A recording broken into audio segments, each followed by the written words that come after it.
dilahirkan pada 30 hari bulan September 1968 di Kampung Dendang Ketereh, Kota Baru, Kelantan. Hasil perkongsian hidup Haji Muhammad bin Maknoh yang merupakan seorang anggota tentera dan pasangannya Hajah Cik Puan binti Cik Harun yang merupakan seorang suri rumah, maka mereka dikurniakan 6 orang cahaya mata, iaitu seorang lelaki dan 5 orang perempuan.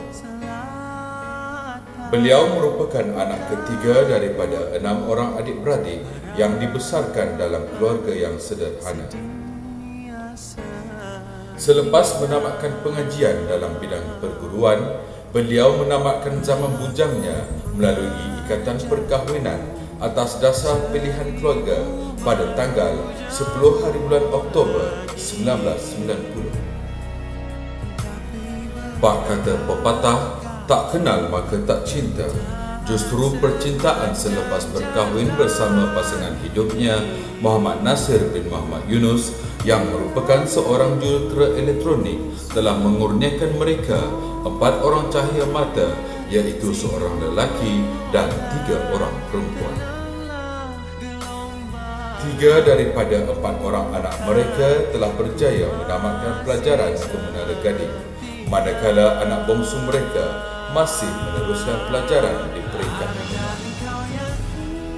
Sebagai pelengkap seri keluarga ini, maka hadir pula 2 orang cucu hasil perkahwinan anak pertama mereka. Beliau mendapat pendidikan awal sekolah rendah di SK Kem Trendak Melaka sehingga darjah 2. Atas keperluan perkhidmatan bapanya sebagai anggota tentera, maka beliau berpindah ke SK Major Jeneral Datuk Ibrahim, Kuching, Sarawak sehingga darjah 5 dan ke SK Ladang Kuala Terengganu, Terengganu sehingga tamat darjah 6. Seterusnya, beliau menamatkan pendidikan sekolah menengah sehingga tingkatan 6 menengah rendah di SMK Sultan Sulaiman, Terengganu. Jiwa pendidik yang ada dalam sanubarinya telah mendorong beliau menyambung pelajaran di Maktab Perguruan Kota Baru. Beliau juga pernah menyambung pelajaran dalam program PJJ di UPM, namun terpaksa menarik diri kerana perlu fokus pada keluarga dan tugas pada masa itu. Kerjaya perguruan beliau bermula di SK Pulau Gajah, Pekalan Cepa, Kota Baru, Kelantan pada tahun 1989. Setahun selepas itu, beliau berpindah ke wilayah Persekutuan Kuala Lumpur dan ditempatkan di SK Jalan Air Panas bermula tahun 1991 hingga 1997. Selepas itu, beliau berkhidmat pula di SK Setapak Indah sehingga tahun 2011. Setelah 13 tahun menabur bakti di SK Setapak Indah, beliau telah dinaikkan pangkat sebagai penolong kanan hal ehwal murid dan ditempatkan pula di SK Setiawangsa.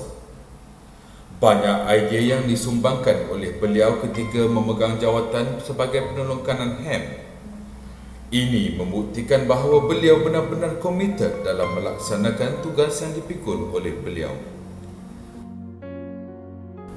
Antara sumbangan beliau semasa memegang jawatan sebagai penolong kanan HEM di SK Setiawangsa, sekolah telah berjaya merangkul tempat ketiga peringkat Zon Keramat Kuala Lumpur dalam Anugerah Kamal Selesa 2012. Seterusnya, beliau bersama barisan pentadbiran telah berjaya mengharumkan nama sekolah sekali lagi apabila sekolah dinobatkan sebagai penerima Anugerah Kantin Terbaik Peringkat Kebangsaan 2015.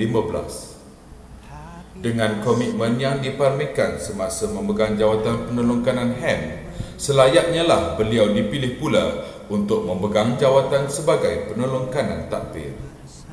Pada tahun 2017, beliau telah dinaikkan pangkat sekali lagi sebagai PK Takbir di SK Setiawangsa bermula 23 hari bulan April 2017 sehingga 31 hari bulan Julai 2021.